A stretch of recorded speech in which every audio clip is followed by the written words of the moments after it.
మేము అసలు ఏ temple visit చేయడానికి వచ్చామో ఇప్పుడు చెప్తాను. కాణిపాకంలోని నైట్ స్టే చేసాం కదా, సో అక్కడే ఇంకా పడుకొని 10 గంటలకి తీరిగ్గా లేసి బస్ స్టాండ్కి వచ్చేసి ఫస్ట్ తిన్నాము, తర్వాత బయలుదేరాం. ఫస్ట్ తిరుపతికి వెళ్ళి తిరుపతి నుంచి శ్రీకాళహస్తి వెళ్ళాం. శ్రీకాళహస్తి దిగే లోపే 12:30 అయింది. మేము థ్యాంక్స్ చెప్పుకోవడానికి వెళ్ళాం శివయ్యకి, ఎందుకంటే లాస్ట్ టైం ఒకసారి విజిట్ చేసి రాహుకేతు పూజ చేయించుకున్నాము. ప్రాబ్లమ్స్ అన్ని తీరి ఫైనాన్షియల్ గా ఓకే ఉండాలి అని, మేము ఇప్పుడు బానే ఉన్నాము అని అనిపించింది. అందుకే వెళ్ళాము, విజిట్ చేసాము, థ్యాంక్స్ చెప్పుకున్నాం. మళ్ళీ రాహుకేతు పూజ చేయించుకున్నాం 500 టోకెన్ తో. రాహుకాలంలో పూజ చేయించుకుంటే మంచిది ఇక్కడ, సో మధ్యాహ్నం చేయించుకోండి పూజ మాత్రం. అండ్ ఇక్కడ అమావాస్యకు పూజ చేయించుకుంటే చాలా మంచిదంట. ఖచ్చితంగా విజిట్ చేయండి, పూజ చేయించుకోండి, మీకు అనుకున్నవి జరుగుతాయి. మనకున్న దోషాలు ఏవైతే తెలియకుండా ఉంటాయి అవన్నీ పోతాయి అంట.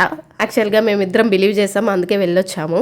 అక్కడే లగేజ్ కౌంటర్ ఉంటది, అక్కడ పెట్టేసి లగేజ్ అండ్ ఫోన్స్ లోపలికి వెళ్ళాము. పూజ చేయించాలంటే 500 స్టార్టింగ్ ఉంటది. 1000 టోకెన్ కూడా ఉంది, బట్ మనకు అంత అవసరం లేదు, 500 చాలు. పూజకి కావాల్సిన సామాన్ అంతా ఇస్తారు. హస్బెండ్ అండ్ వైఫ్ అయితే ఒకటి చాలు టోకెన్. మిగతా వాళ్ళు ఎవరికైనా సరే ఒకరికి ఒక టోకెన్. మీతో వచ్చిన వాళ్ళు కూడా లోపలికి వెళ్ళొచ్చు, కాకపోతే వాళ్ళు వెనక్కి కూర్చుంటారు. అయ్యగారు పూజ ఎలా చేయాలో చెప్తారు, మనం చేయడమే.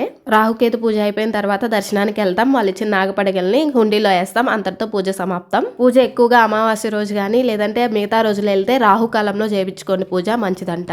అక్కడి నుంచి ఎమ్మటే బస్ ఎక్కాము, తిరిగి మళ్ళీ తిరుపతి వెళ్ళాం. ఇంకా నెక్స్ట్ వీడియోస్ అన్ని జిఎస్ఎం బైట్స్ లోనే పెడతాను, ఇందులో పెట్టను. ఇంకో 2 టెంపుల్స్ విజిట్ చేసాం, అవేంటో చూడండి.